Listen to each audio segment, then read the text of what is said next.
যায় না ভাই, ওইখানে আমি আসার সময় দেখলাম পাটের ভিতরে একজন রেপিং করছে। একটু দ্রুত চলেন তো। দেশটা এভাবেই চলতেছে, এটা নতুন কিছু না। না না না, এর একটা প্রতিজ্ঞা তো অবশ্যই আছে না? দেশে এভাবে চলতে দেওয়া যাবে না তো, আমরা তো দেশের নাগরিক। আচ্ছা তাহলে তুমি এক কাজ করো, চলো তো আমরা এর সঙ্গে যাই, এই বিষয়টা দেখে আসি। ওঠো।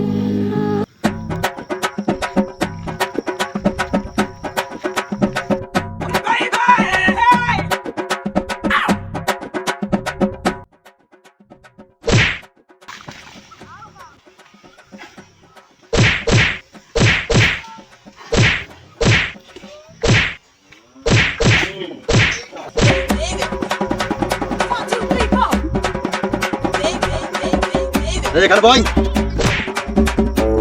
ভাই এর কি বিচার করা যায়? ভাই আপনি আর সঠিক বিচারটা করে দেন।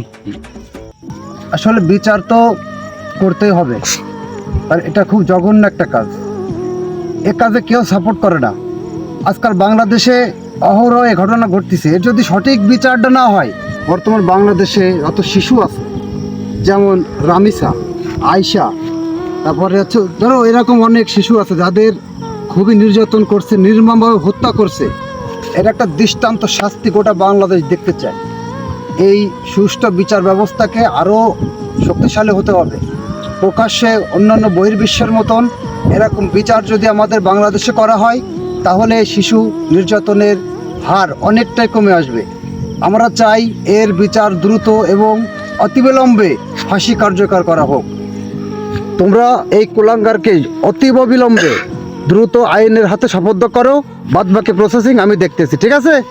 আমি গোটা বাংলাদেশকে একটা মেসেজ দিতে চাই, যেমন আমাদের এই ভিডিওটা দেখে যে সকল লোক খারাপ মন্তব্য করে কিংবা করার চেষ্টা করে, তারা যেন আমাদের এই ভিডিওটা দেখে এই খারাপ কাজ থেকে বিরত থাকে।